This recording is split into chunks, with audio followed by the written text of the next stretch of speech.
My name is Brucie Ana, of course, and today I have my girl, the Mirage. She is a burlesque dancer. Would you like me to mention that you're also a cosmetologist? She's a licensed cosmetologist.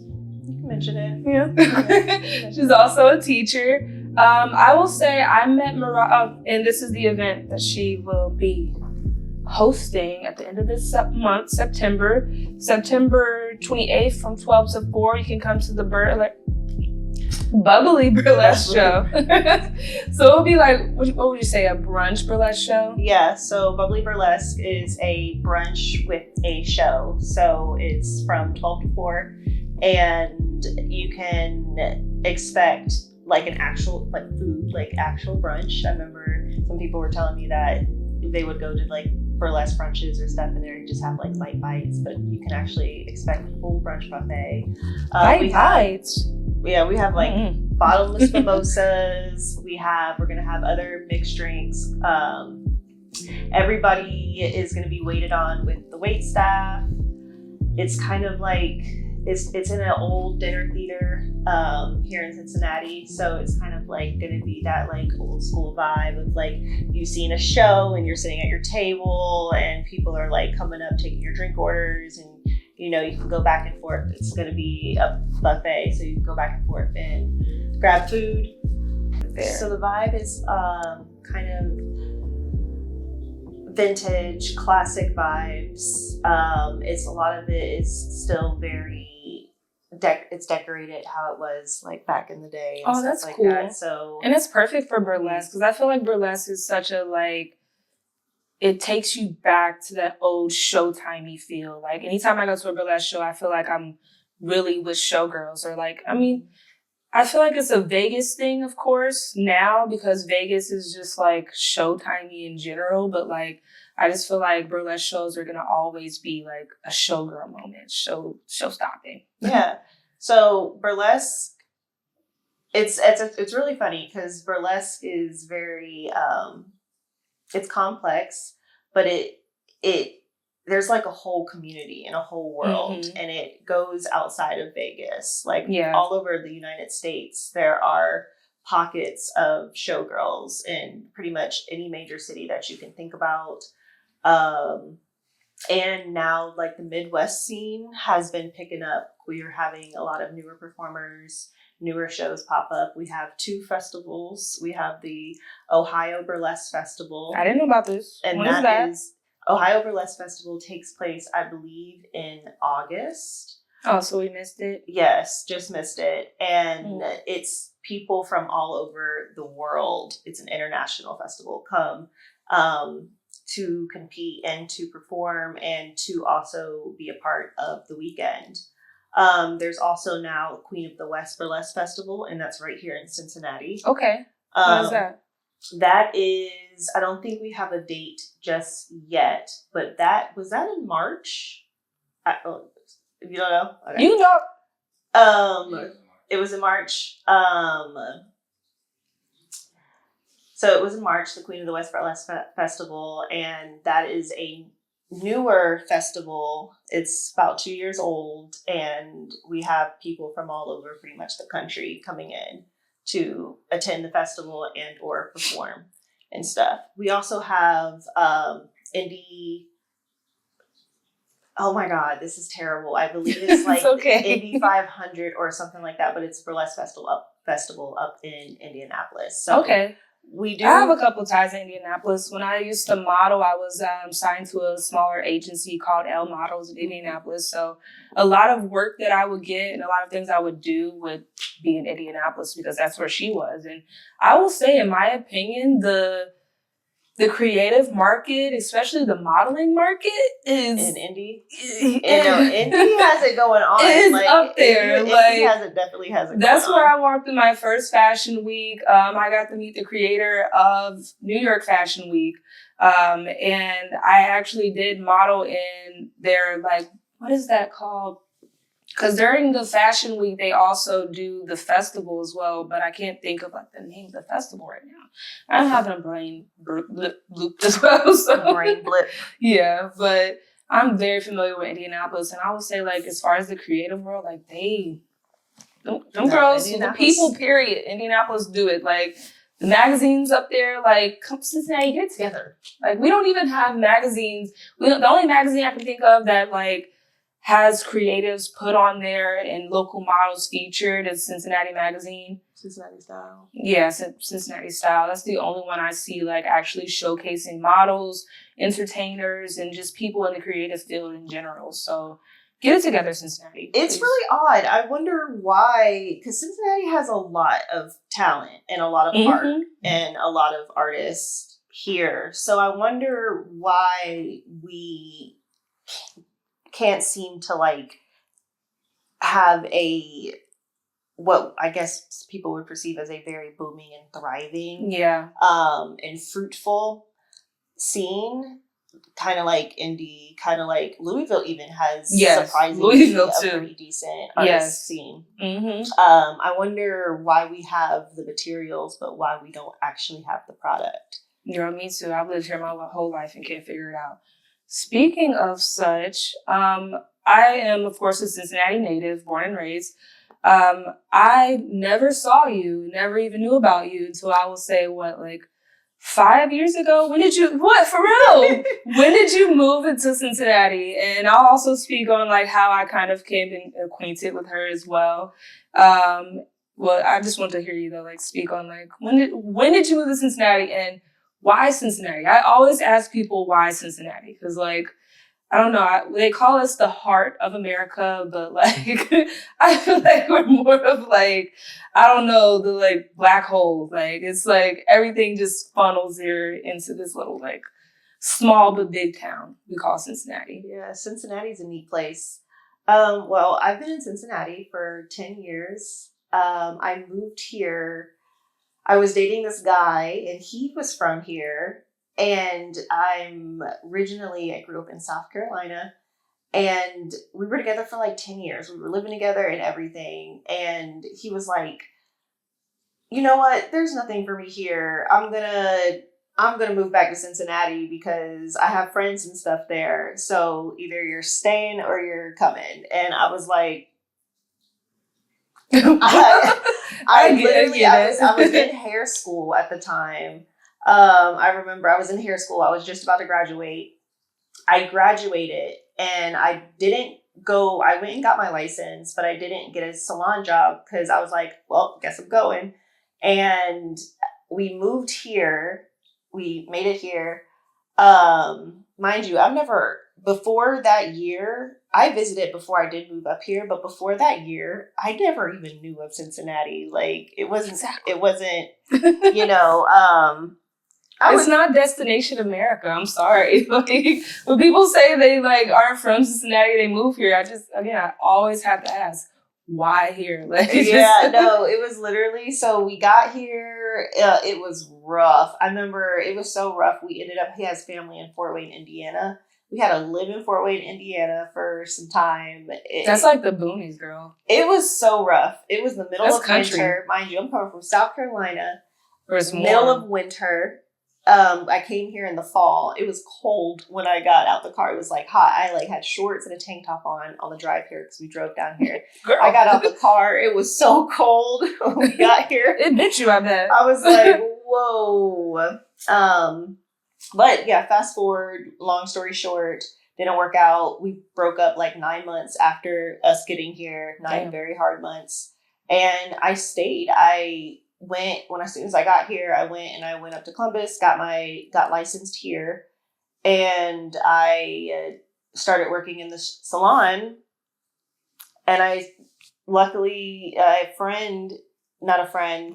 one of the salon girls needed a roommate at the same time that me and this partner split ways. And it just kind of like worked out. I was like, well, I guess I'll stay, I guess. And there was times I was going to go back, but then I was like, no, I'm sticking it out. And 10 years later. That is so brave of you to like move to another city and like, of course, things not working out with your partner, but being in a different city away from your family. Like, I moved away from my family for like almost a year. I almost made it. And it was really far. I moved to Minnesota and like, it was lovely, but like, could not take being away from my family. Like, I grew up very, very close to my family. We see each other. Like, I see all my siblings, talk to all of my siblings, aunties, uncles, at least every other week. At least. Like, I have a very close-knit family. So that was very brave of you, bro. Like, I commend you on that. Like, power to you. Yeah. It was definitely, it wasn't easy. Sometimes it's still not easy. Luckily I didn't have much to move away from because I have a little sister and a grandmother, and that's pretty much it as far as family goes. So I didn't really have much kind of weighing me and tying me down. So that part was easy. Of course I missed my Nana and I missed my sister, but I visited and my sister visited, has come up here a few times.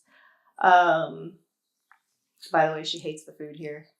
Damn, okay. She hates the food here. It's so controversial. She hates it because, being in South Carolina in the South, it's like, things are different. Chili's different. Yes, absolutely. Everything is just really different. And I don't appreciate how they us going to the Super Bowl has made the chili industry just... Skyline, please stop. That's all I want to say. You're not Skyline. You're not. I love Skyline. I'm a fan of Skyline, but can we chill? Like, I swear, I feel like every other day on the internet, I see some type of weird Skyline concoction, like Skyline pizza, Skyline ramen, Skyline burgers. Like, chill, chill. You're not Lay's. You're not Lay's. Lay's make a new chip for everything, like a random chip with a random flavor, like every single year. Like, please stop. But I love our food. I love foodies, but I disagree. She didn't like pizza either. The La Rosa's. No, she doesn't like it. She's like, I don't, and I've tried to take her all over anywhere that I could take her. Or whatever, but she likes her soul food the way she likes her soul food. I will say, in my opinion too, I don't really feel like we got the best soul food. Like, I'm sorry, I'm not gonna praise us for soul food. Chili, yeah. Some pizza, yeah. Some ice cream, yeah. Graters, yeah. Graters is pretty good. I love me some Graters. I like Graters. I don't mind. I don't really eat ice cream like that, but same. Graters is a. I love me some ice cream.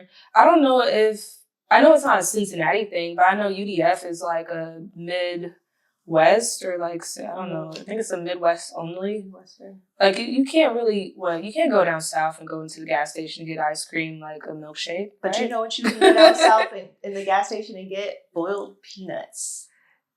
Girl. No, oh my God. Mm-mm. Boiled peanuts, especially the hot Cajun ones. You know what I'm talking about? I'm sure he does. So the hot Cajun ones, at every gas station in the South, you could get boiled peanuts. And it makes me so sad that I can't go to the gas station to get those here. But It's so good. It's such a good snack. Oh, but you can go to a gas station up here and get some chicken. We do have a lot of gas stations. We have a lot of drive-thrus too. That's another Cincinnati type of thing that I will say moving to Minnesota was one of the most stressful things to me because I lived in one of the suburbans. I lived in Egan, so it was very suburban. You couldn't just walk down the street and there's a corner store on every corner or a drive-through corner store. Those are pivotal. I feel like they need to be everywhere, in my opinion. Drive-through corner stores. Yeah. You haven't been to a drive-through? Yeah. Okay, I'm about to say we have them all over on the west. There's so many on the west side. There's more on the west side than there are in other parts of Cincinnati. You can find a drive-through. There's one in Oakley. Yeah. Over right next to Hannahstown and stuff. Yeah, but there's not that many over there. There's a good 6 over here on the west side I can count. The drive-thrus go crazy over here on the west side.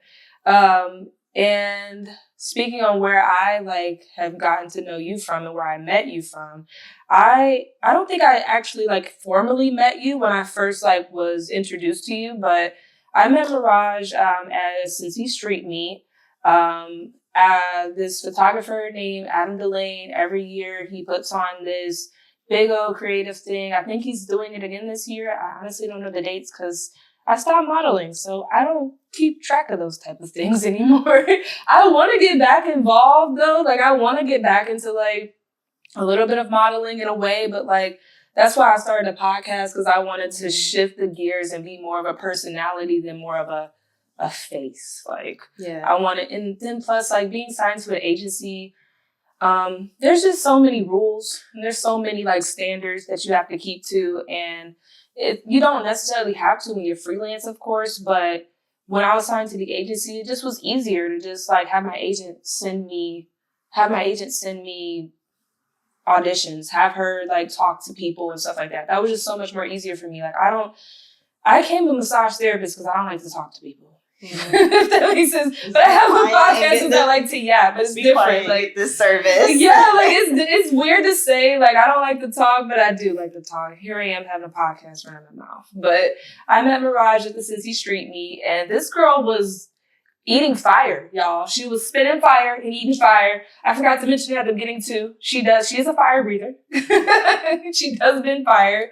And she just was a fucking goddess. Like, when I first met her, like, I was just so mesmerized by her and her creativity, and just, I had never seen anyone eat fire in person a day in my life. You know, you see that type of stuff on TV, and like seeing it in person, like, oh, I wish we could get those like angelic effects coming over her right now, because that's exactly how she looked like to me that night.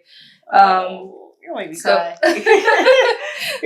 So what got you into that? Like, because again, I didn't even know you did burlesque until like years later with me following you and seeing things that you might do. But like, what got you in? When did you even start eating fire? I know like my questions are all over the place, but when did you start like getting into that? So I actually started with the fire stuff before I got into burlesque.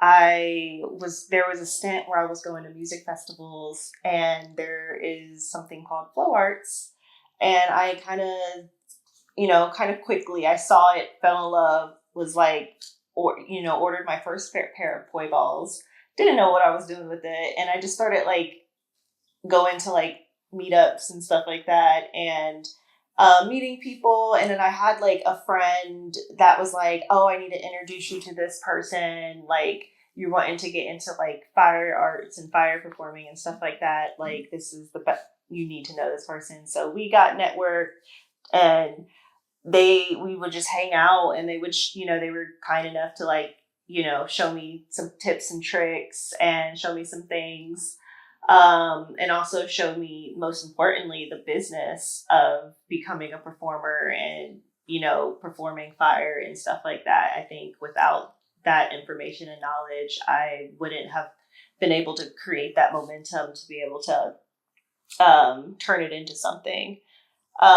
See, I would have just thought you were just born with this with her. She's also a Leo. Boop, boop. So I would have thought you were just like born with this like talent, like to do it, and was doing it like your whole life, girl. Because like, no, she is so magical with that shit. 5-6 years ago, I picked up my first fire prop. I had some friends come over, and it was a hula hoop, and I just started and just put it by going to things and interacting with people and learning things. And then once I really got the information on how to like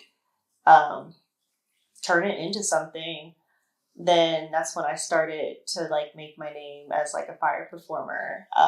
And then fire eating I might get in trouble for saying this, but I taught myself how to fire eat. Who would you get in trouble by? The fire police? Like the performer brigade? If anybody I know in the fire community sees this, yeah, no, I taught it's not do not teach yourself how to fire eat. It okay. is, but I wanted to do it so bad. Like, it was one of those things where I was like, did you hurt yourself? No. Oh. I asked around, I watched some videos, and I was like, all right, I got this. And I just kept practicing, and for, until I was able to do it. And now I can, do it like that. You weren't scared ever? I was scared. I would say I was scared. Like, you have to, the biggest hurdle is getting over fire being close to your face. Okay. Like, I feel like once you can get over the fire being close to your face, then you're there. Yeah. It's more science than I feel like it's more science than skill. Touching you. Oh, sorry. Yeah. I feel like it's more science than skill. Yeah. But yeah, and I would go to places and I would be like, look what I can do. And then I just, to the point where I created enough attraction to where people wanted to start booking me for it. Oh, that's cool. I want you to do my wedding.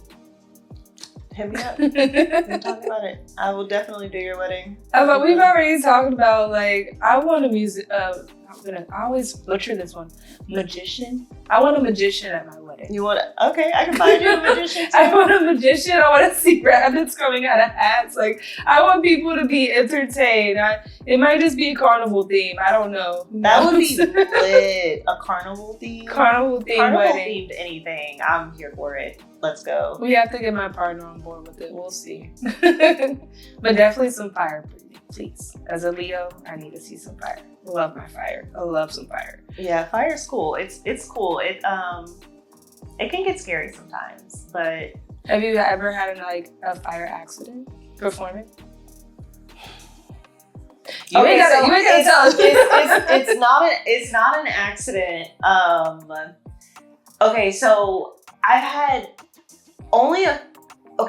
I've had a really embarrassing moment after a performance, but it didn't have anything to do with like me hurting myself with the fire. So I'll tell that one second. But the first one is, I just remembered, what was I doing? I think I was fire eating hollow torches. They are a fire eating torch that are hollow so you can do vapor tricks. So I was pulling from it, and sometimes gas comes out, and it touched my lip. And then I went to eat.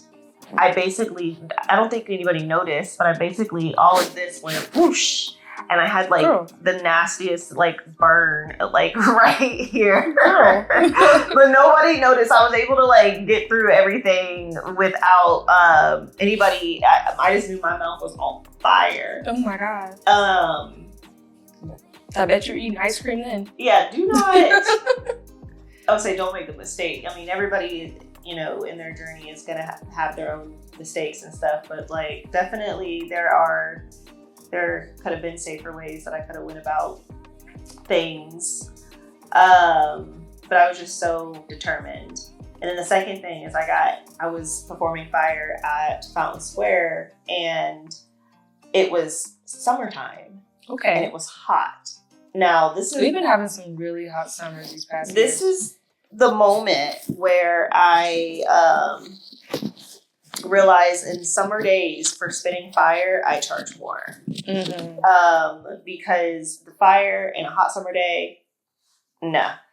Did you almost pass out? No, I didn't pass out. What actually happened is I was performing and I finished through my whole set. As soon as I was walking off stage, I puked.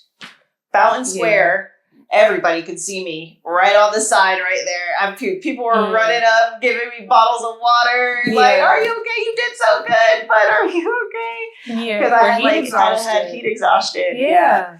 Oh, you're strong, girl. It's serious. And I was drinking water. I wasn't drinking. I try not to drink when I'm, performing fire and stuff like that. So I wasn't inebriated of any sort. I was hydrating. It just, the fire and the sun, it got me. And that probably was the most embarrassing moments in my fire being career. A fire breather. Yeah. Would you call it what would you call that type of, just being a fire performer? Fire performer. Yeah. Okay. I keep calling her a fire breather. Just call it. I mean, you can call me a fire breather if you want. If that makes you happy, definitely. If it sounds cool. Fire performer, yeah, it's nice. Fire breather. But fire breather? Yes. Fire bender? Yes. Fire bender? You can fire bender, whatever. But yeah, fire performer would be the generic term. Yeah, okay. So, before I get into the burlesque scene, would you say you, growing up, you always knew you would be a performer, or you always would have gotten into this type of thing, or did you just always wanted to do hair? What did you want to do as a kid growing up? So, because I wanted to be Beyonce, just so we know, everyone knows. I wanted to be, as a kid, I wanted to be an archaeologist. Okay. So you loved rocks, but I always was a performer. Or is that bones? Is that rocks or bones? Bones and rocks. Oh, okay. Fossils. Both. All of it. Okay, dirt. Dirt. Dirt. Old dirt. Yeah, really old dirt.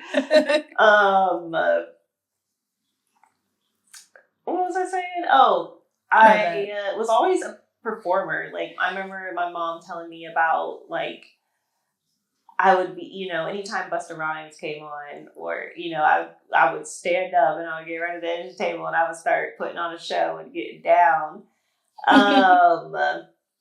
And I was just always very showy. What's that Leo in you? Yeah. I remember, like, anytime we had a competition for, like, there was this one thing, it was a birthday party I went to, and it was like you get dressed up and then you, like, walk down the runway after you get to play dress up and stuff. It was, like, for kids. It was super cute. Oh, that's nice. And it was like a competition, and I remember winning that. It's one of my best memories of my life. Period. I remember winning that. And I always did theater. I was in choir. I think I just was always very showy person, Showy. you know. And so it was no question whether I saw fire, I saw people doing it, and I was like, I want to be a fire performer. It kind of happened very, like, I saw it one time and it was like, that's what I'm do. I'm not even, it didn't go from hobby to that. It was just like, even with the burlesque stuff, it was just very, like, performer. And I would say when I discovered myself as a performer, I remember feeling like the light bulb finally went off, and it was like, this is like, I felt like home. Yeah. You know, that's, it was something that I naturally was, even whether or not if my skill level wasn't all the way there, because I went headfirst into all of this. So even, like, when my skill didn't match what I was doing and I was just winging it and selling it, like, I always had this, I would say, kind of a gift to be able to, like, draw people in and pull and capture my audience. And so I just knew, like, it was kind of meant to be. Yeah. So with that being said, what made you get into burlesque? How did all of this fire performing transpire into becoming a burlesque performer? Well, so I was fire performing and I was also go-go dancing. Okay. So I was just generally doing, like, go-go dancing, and I was actually going to Nashville to go-go dance because there was no go-go dancing here in the city. Absolutely not. Yeah. So I was going to Nashville on the weekends to go dance because I had some friends starting an entertainment company, and they were like, we need somebody to come dance. That's fun.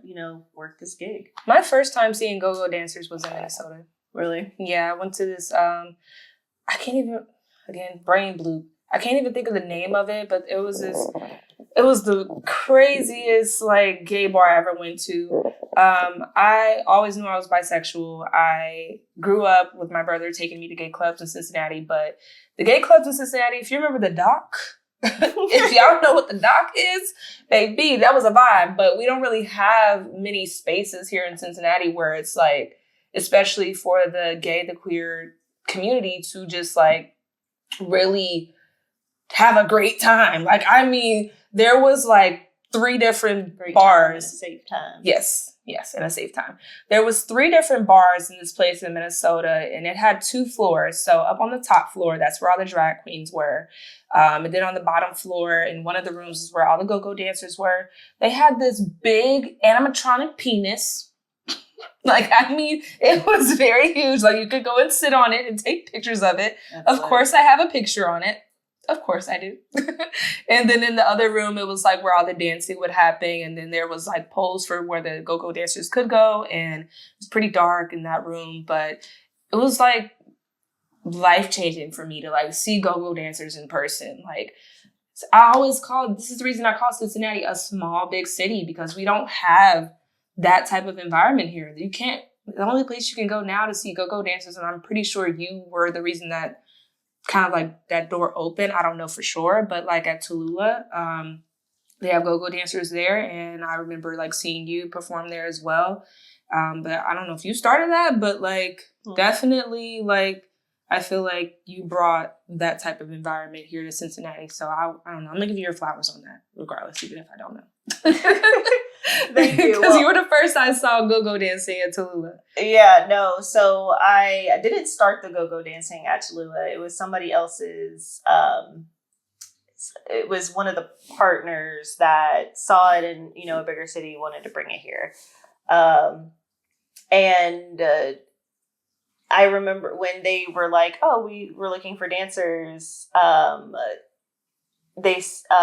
reached.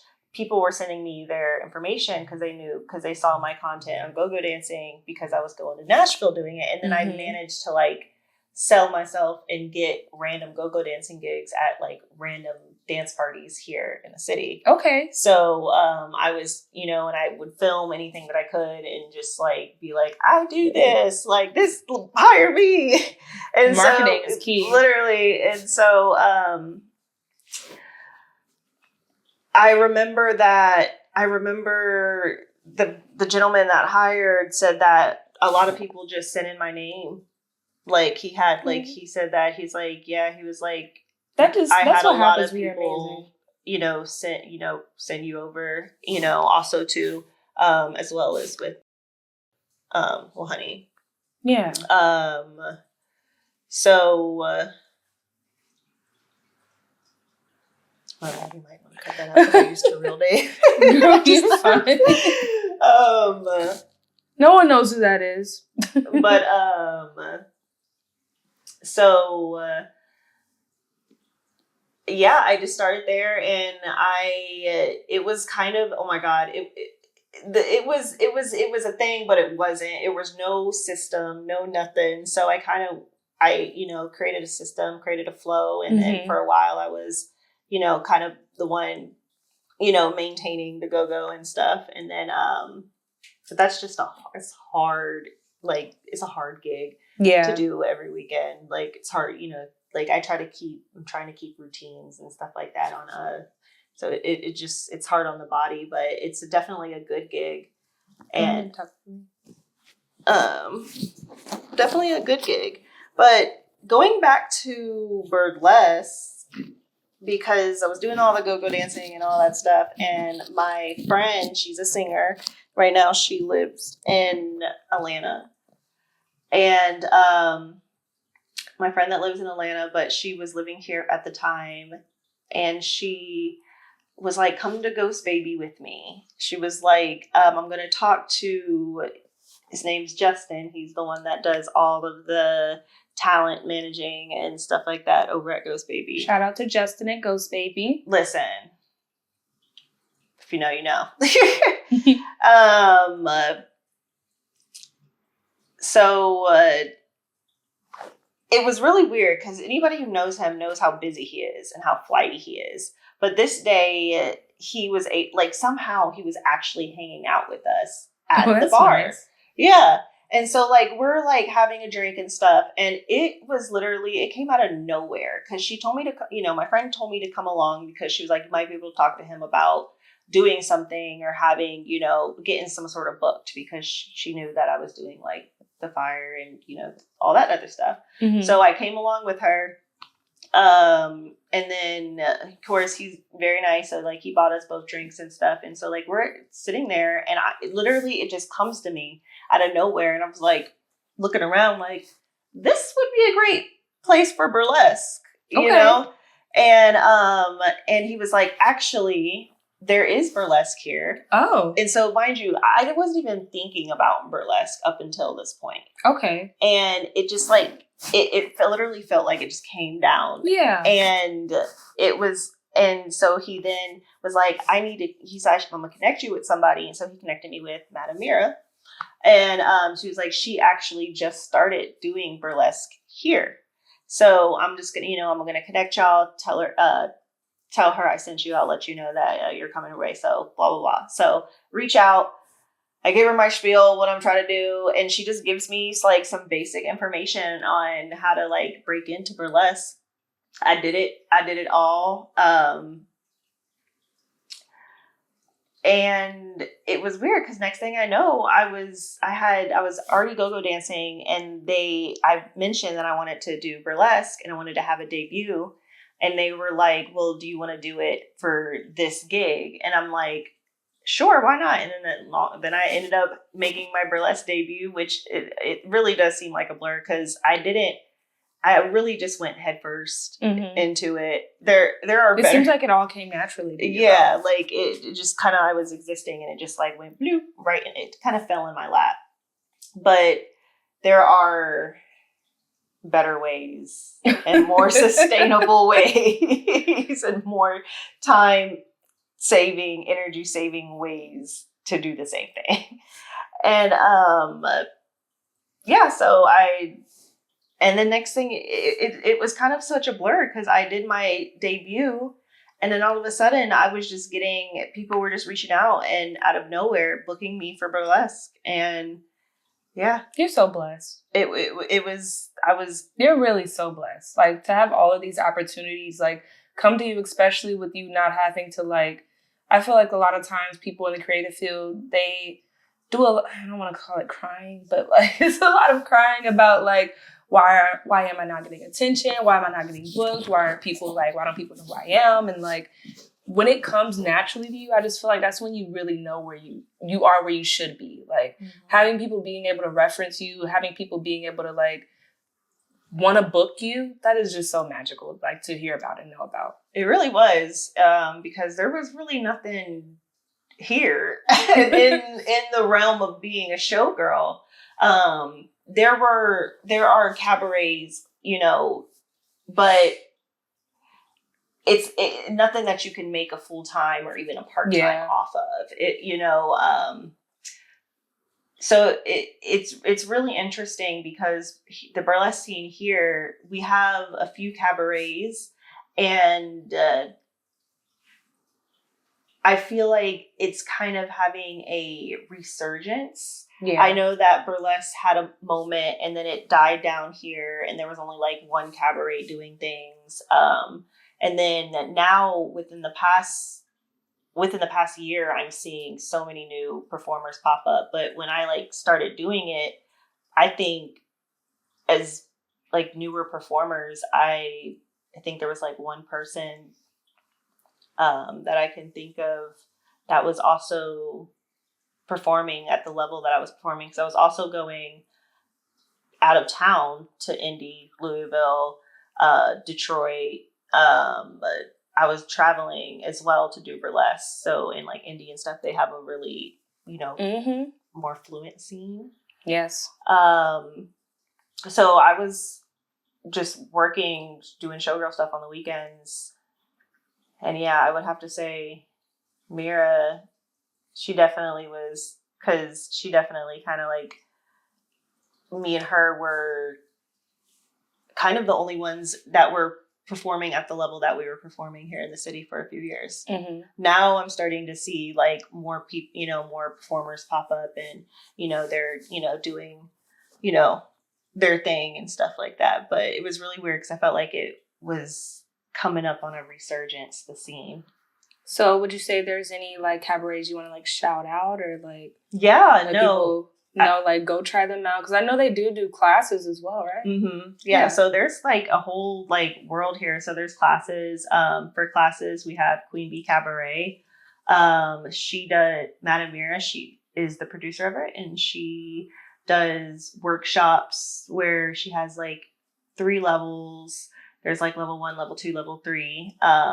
So if you're looking to get into it, or if you're already into it, or if you are into it, she has kind of a little something for everything. And she also brings in new performers from all over the world, honestly, because she, Ella is from Milan, and she was just here. Oh, period. Shout out to Milan. Not last week, but the week before. And so she brings new performers all the time. She has a residency at Ghost Baby. That's once a month. What day of the month is that? It's normally around the 15th or 16th of the month. So that's, go, get dressed up, put on something, feel good, and, go see a nice classic, show. We have Funky Presents. Funky is very much an OG in the scene. He puts on very beautiful shows. All his shows are very intentional, curated. And he does also dance parties as well. Does Queen Cabaret do birthday parties by any chance? Queen Bee Cabaret. So yeah, they do. You can hire them for birthday parties. Okay. Yeah. No, I mean like a birthday party like class, because I know like also in like the pole scene and like pole places they'll have like classes for people to like do as like a girls' day, like, or would you say the classes are more like people who want to actually do burlesque?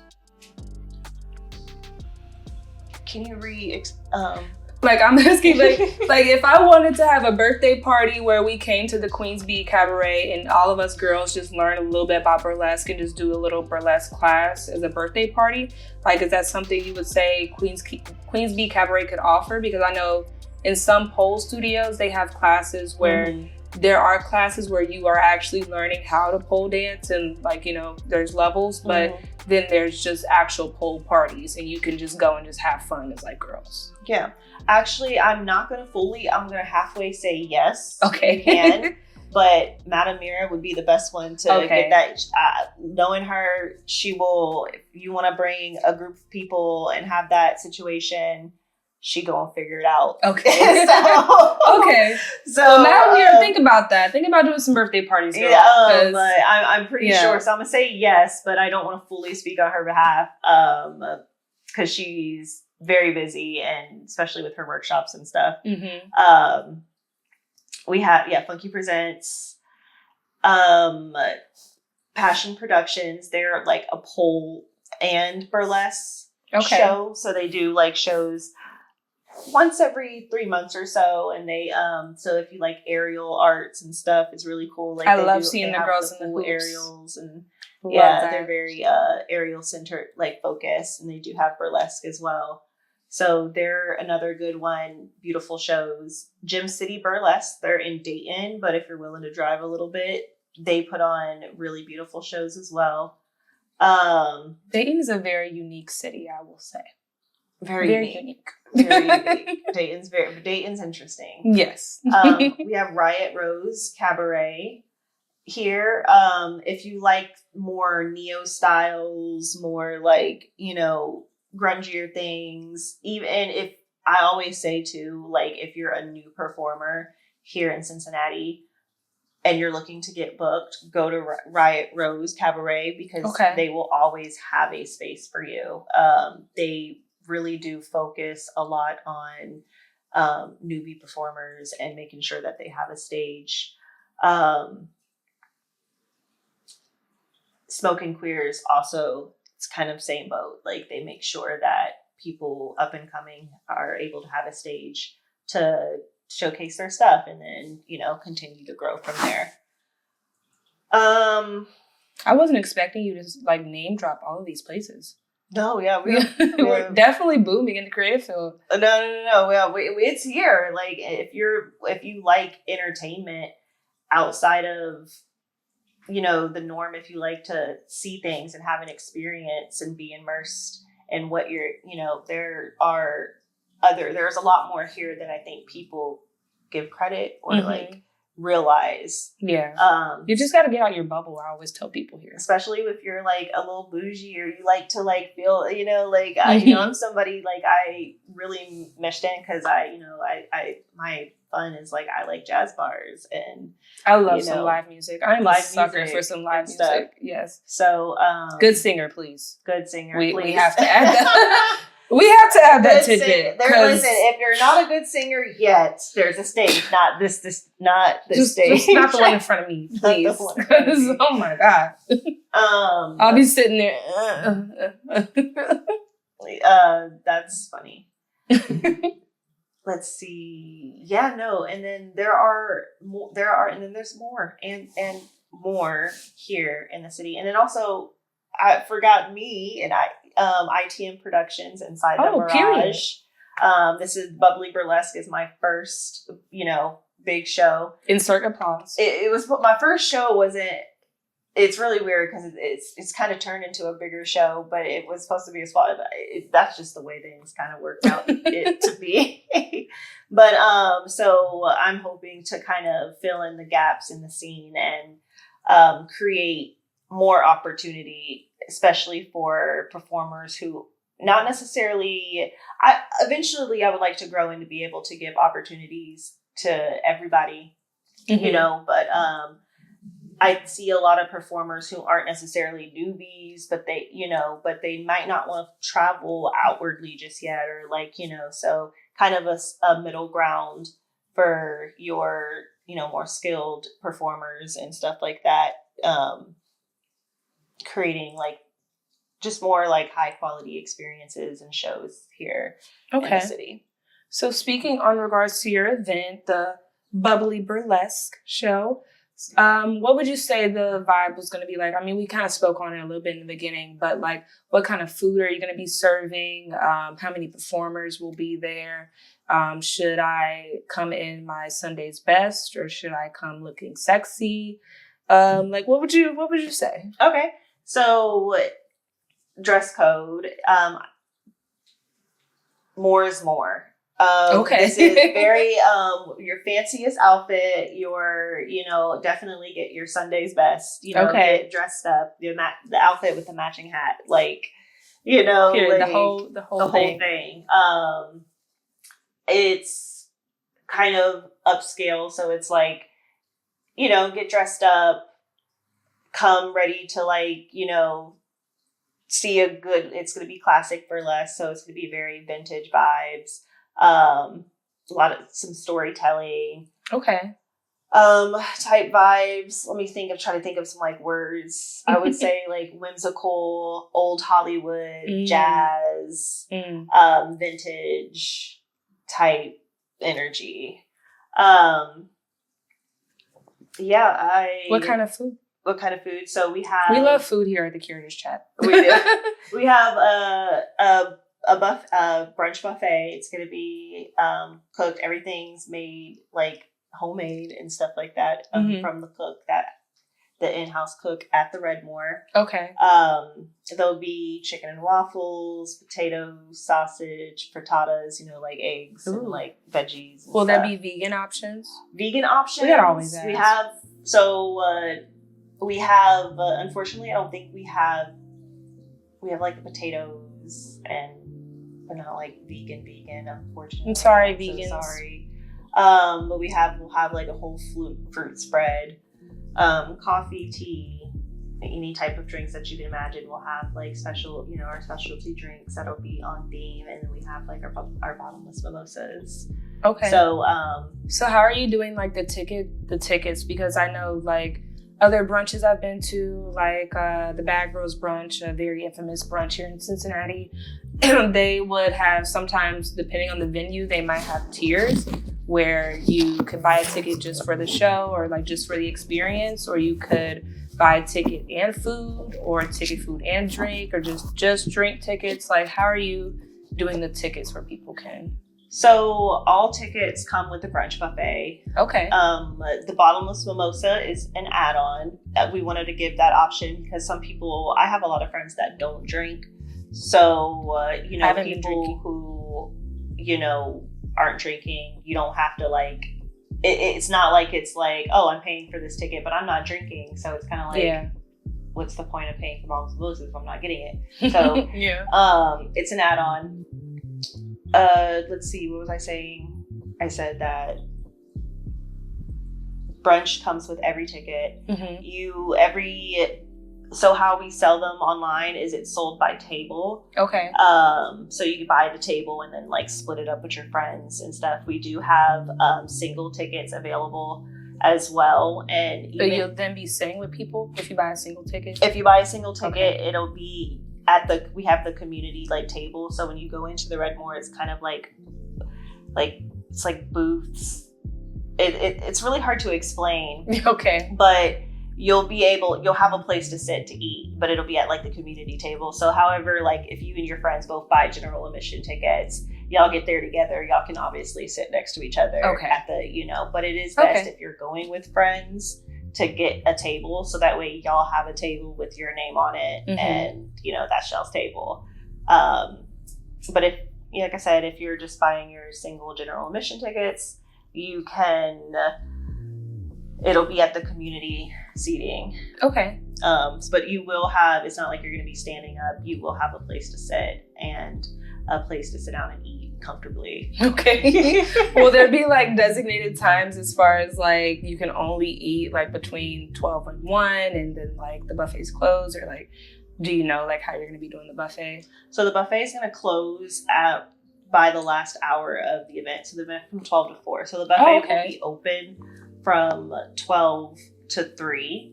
You can get food whenever you want. That's nice. Obviously, if the show is like, if there's a performer performing, like, I would hope that you don't just like, let me go grab a chick, Yeah, we're going to touch on show etiquette. But there is wait staff. So they will, like, if you need something to drink, they know when to come, like during intermission or whatever. And then there is an intermission in the show. So there's 2 acts. That's nice. So then there's intermission, and during the intermission, that's when you can obviously get up, go, back to the buffet, and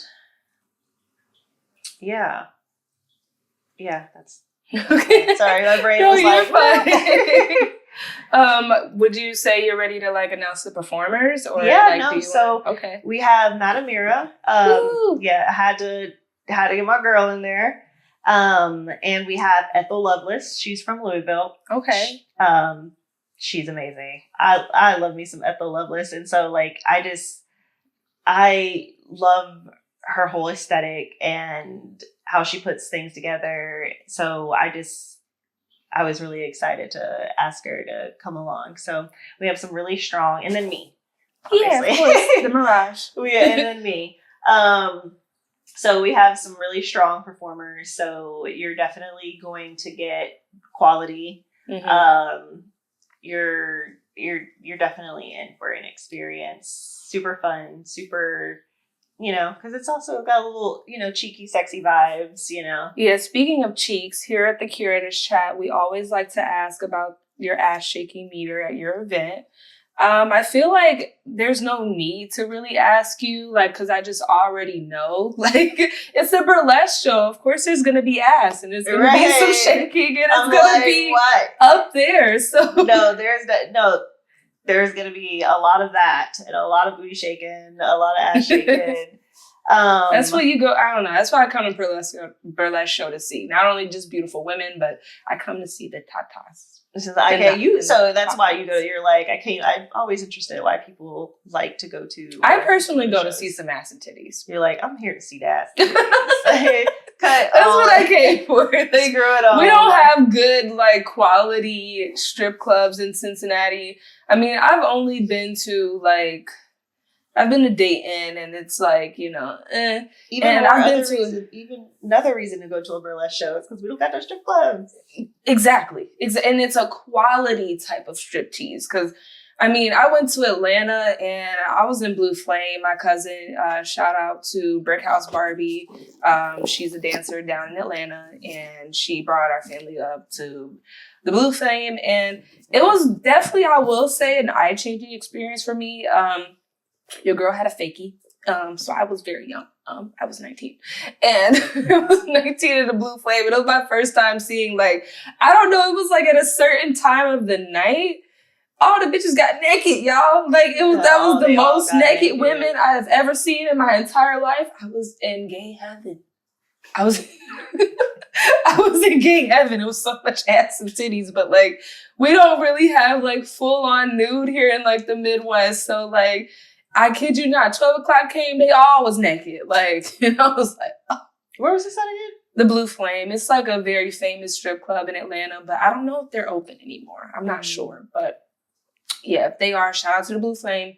I was in there very much illegally, but but I had a great time. I definitely had a great time. My cousin had sent me to like get ones, and I had to like walk through the club, and I really was like, it was like, what do you call that? A culture shock. As the first time, again, me, Even when I went to Minnesota, seeing go-go dancers first time, culture shock. Like, it was marvelous. Seeing that much ass and titties, go to a strip club in Atlanta if you want to see all the ass and titties galore. It was beautiful. But if you want to see some very creative and some very creative ass and titties. I will say beautiful, because I'm not saying strippers aren't, and especially like Atlanta strippers aren't beautiful, but like there's not as much pizzazz and finesse when it comes to stripping as far as like burlesque. So what would you say like is the biggest difference in burlesque and stripping? Because I feel like the biggest difference is like not full on nudity. That's just like, and actually like giving you a show, like giving you some substance. Like there's a wow factor. There's a, oh, this is cute. This is fun. This is sometimes funny. Like there are so many emotions that you can feel in a burlesque show. Okay. So what would you say is the biggest difference between stripping and being a burlesque dancer? So the biggest difference between stripping and being a burlesque difference is it's really, okay, this might be controversial, but I don't think there's much. I don't think there's much. I think that it's done in different ways because they both can offer the same things. Mm-hmm. I just think it's just a different, it's kind of like, what is it? The same font, but different. I don't know, colors. But different font, same something. The same word, different fonts. Yeah, same word, different fonts. You know, literally like that. Same word, different fonts. They definitely through history intertwine. Mm-hmm. Burlesque and strippers kind of, in my opinion, go hand in hand. Mm-hmm. I wouldn't say that one is, I think it's just about who you and your environment and what you're offering, because I think there could be distasteful on both sides. Mm-hmm. I think that there could be, you know, a negative raunchiness on both sides, but there also can be empowerment on both sides. Mm-hmm. There can be liberation on both sides, you know, so yeah. I stand neutral with that. I think that I wouldn't, and they both need each other to exist. Yeah. You know, both scenes. So speaking of the etiquette when it comes to a burlesque show, would you like to drop the rules? The infamous rules? No, definitely. Okay, so piggybacking when you said you were throwing the ones earlier, bring ones. We love when money is thrown at us. Make it rain. Make it rain. Bring ones. It is customary to like tip the performers. So listen, we're getting in front of you. We're shaking all our stuff, and we're getting undressed in front of you. Least you can do is pull $1 out. You mm-hmm. know, $2, mm-hmm. $3. Come in big ballin'. Yeah. So bring ones. This is definitely a tipping affair. Also, don't get up and cut the performer off if they're coming like your direction.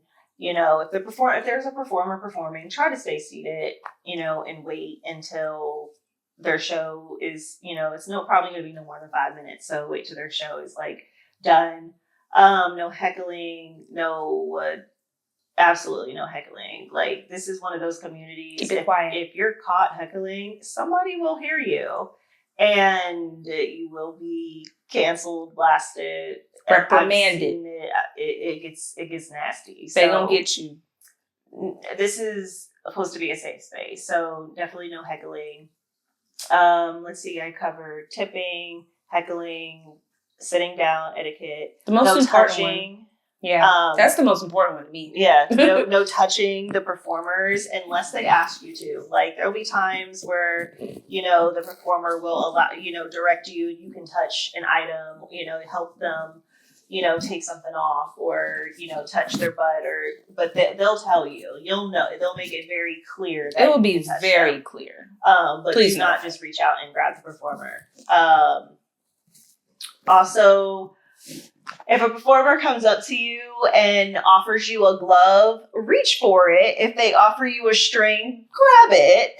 Please participate. Play along, participate. Like, you know, like, I've seen it too many times where the performer will, like, I need help with my corset. And the person's just like, ah. And we're just like, if you don't help me take this corset off, you're messing up my time. So, they love crowd participation. We love crowd participation. Like I said, when they offer. We will definitely make it known to you. But you can expect a lot of crowd participation at Bubbly Burlesque. So yeah, participate. Let's see, we got money, we got heckling, we got just discernment on when to get up. Participate. Let me see. I feel like I'm always missing something. Have fun. Yeah. Have fun. Enjoy the ass and enjoy tits. yourself. Enjoy the ass and titties. Like, it's, yeah. And be inspired. Yes. Be inspired, because it is inspiring. I did want to touch, I don't know if we were gonna, I did want to touch, because there's sometimes a misconception in burlesque that burlesque is degrading or anything or it's... Speak your piece, queen. There's sometimes there could be a misconception of burlesque and what it is and what it can offer. There's a show for everybody, and most of the crowds are women, so that will tell you a lot about what burlesque actually is and how it makes people feel versus what a person may perceive that it's doing. I definitely always feel empowered. Is women, and they've dragged their husbands and partners along definitely to come to the show. But it's supposed to be a safe place to make people feel good, to make people feel liberated and not feel enclosed. Burlesque really is political. It has a very political background and history. And it's just, when you're experiencing a show, just paying respect to all of that, keeping all of that in mind. So. That's so beautiful. You said it so beautifully said. Yeah. I did want to ask, so how did you come up with your performer name, Mirage? How did you come up with that name? Mirage. Okay, so I wish I had a better story, but it was the time where I was go-go dancing, and I was working at this shop, and it's crazy because the coworker that came up with it, me and her really didn't vibe like that. We eventually started getting along, but she's cool, but it was more it was very interesting on who it came from. Yeah. And it makes it even more special, because that's dang, you ended up having a very lasting impression in my life.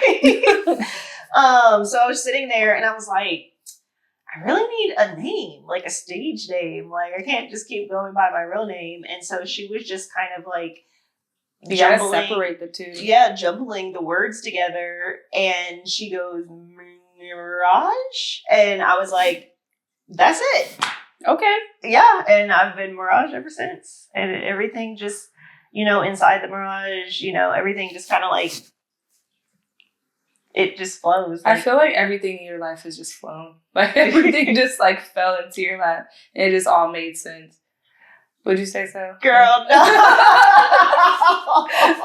I don't know. That's just the vibe I get from all the stories you have spoke on, you've told this entire time. Everything just seemed to have came naturally, and just it was meant for you. That's just, I don't know, that's what I've gotten from everything. As far as being a performer and stuff, yes, that is probably the only area that has ever come easy to me. Okay. In my life, and has ever flowed is that side of my life. Yeah. Very grateful for it, but I paid my dues in lots of other areas. Yeah.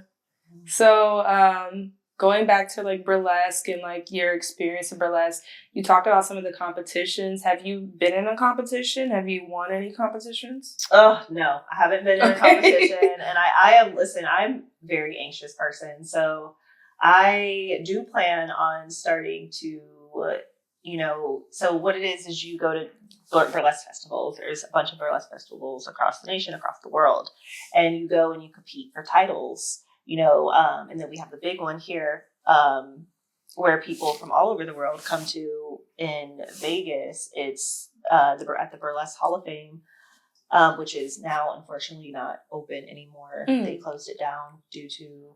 Yes, it was during COVID. No, it was recently due to just kind of, budget and stuff like that. So the Burlesque Hall of Fame, BHOF, that's what they call it. And you can win the title as Miss Exotic World. Basically, you're the queen of burlesque. Oh, that's so beautiful. In the world. I'll say in the world, big. but you're basically like, when you win that title, and then there's a bunch of other burlesque festivals that you go and you win, titles. It's like, king, queen, just like a whole court. I'm still doing all of my research because, there wasn't a lot of resources to learn. So I was definitely having to learn kind of in the field. And I haven't competed yet. I do plan within the next 2 years to start applying to festivals and start going for some, a title here or there. So that's more of a coming soon. I just want to make sure that I feel fully ready and prepared. Like I said,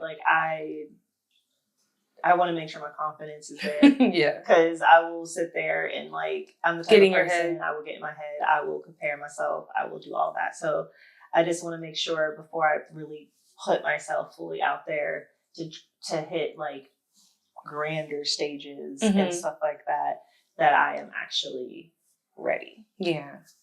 And my last and final question, who would you say, actually I'm going to ask two now, I just had another one came in my head. Who would you say in this area has been your favorite burlesque dancer to work with or to see? Who's your favorite? What? I ask everyone this question. Who's their favorite artist? Who's their favorite? Because I'm so biased. That's the point of the question. So biased because she's a real life, really good friend of mine, Madam Mira. That's fine. That is so I am definitely biased. You like who you like. And I have a second one. Sister Soleil has definitely been, again, biased. I'm sorry. There are performers here that I enjoy, but I just really do enjoy working with those two because it feels like family, to be honest. Well, my second question, piggybacking off that, who would you say out of your history knowledge of the burlesque industry is your favorite burlesque dancer of all time? A Modesty Blaze. Ooh, okay. A Modesty Blaze in the UK. That's a bad mamma jamma. Have you got? Is she still around? Or she's still around? I don't believe she's performing. Okay. But I would love to get to that level of burlesque and having the type of shows that she's able to accomplish and stuff. What makes her so amazing? Just her presence. She's so strong on stage. She's one of those people that you just whoa. Yeah. And I appreciate people who have a very strong, the way that they can stand there and people are just kind of like Michael Jackson. How I felt when I saw you performing being a fire performer. I appreciate that. Basically. But people even it goes down to celebrities too, like Michael Jackson and those people people who just stand there and people are just eating them up. Mm-hmm. I would say that she definitely has that type of stage presence. I feel that way about you. I appreciate it. I wouldn't compare myself anywhere near Michael Jackson or Whitney Houston. I'm not going to. You're my Michael Jackson of burlesque. How about that? But that's actually funny. But yeah, I would definitely. I would love to meet her one day. And we're going to speak that into existence. Yeah, there's more. There are so much more. But that's definitely. Darn it. I had one more. They're neck to neck. Can I say one more? Yeah, go ahead. Okay. Pearl Noir. The first time when I saw her perform, I felt like she gets it because the way she performs, the way she interacts with the energy in the air around her, and just spirit, you can see the spirit in it, and you can feel it, and so them two definitely hands down for me right now. At least right now, it can always change because I'm always discovering new and all that, but right now. That's what so it is. Your production company is called TIM Productions? ITM. So it's just inside the Mirage. Inside the Mirage Production Company. We'll be having her first event this September 28th. Mm-hmm. Yep. From 12 to 4 p.m. at the Red Moor. Where can people get their tickets? You can go on Eventbrite and get tickets. You can literally type Bubbly Burlesque into Eventbrite, or you can go on my Instagram, and it is in my link, in my bio. Click the link in the bio. We'll also have the link listed in the YouTube video as well, so you guys can go out and get tickets. Go to the Bubbly Burlesque show. I'm going to work on my tongue ties for the next Bubbly episode. Burlesque. I wanted to do that because I was like, they look like boobs. I'm like, I don't know. If so now we know where she came up with the name for the show because it looks like boobs. There will be boobs. Thank you so much, Mirage, for coming on to my podcast. I feel blessed to have every guest that I have on there, but I feel even more blessed to have you come and sit on this podcast and speak, because it's going to also open up our podcast to, we want everybody and anybody that's, even if you don't have events, even if you just curate just like a vibe, and I don't know, maybe you might just have your friends come over and you guys you got throw parties at your house. It doesn't matter. It doesn't really matter. We are very open to everyone. We're coming up with a schedule very soon. We are still looking for help. So if you do anything in the production world, as far as videography, editing, hell, even if you want to come on and sponsor us and have your drink on the show, have me speak about anything of your events coming up soon, and you don't even want to just come on the show and just want to reach out to us, feel free to do so. We're open to all of it. We're still up and coming. Again, my name is Brucie Ana. This is the Mirage, the fire performer, I just had a blank. Showgirl, to say all of the showgirl. My Michael Jackson of burlesque. That's who she is. Thank you again for tuning in to the Curators Chat. Peace. We did it? Yeah. Oh my God, guys.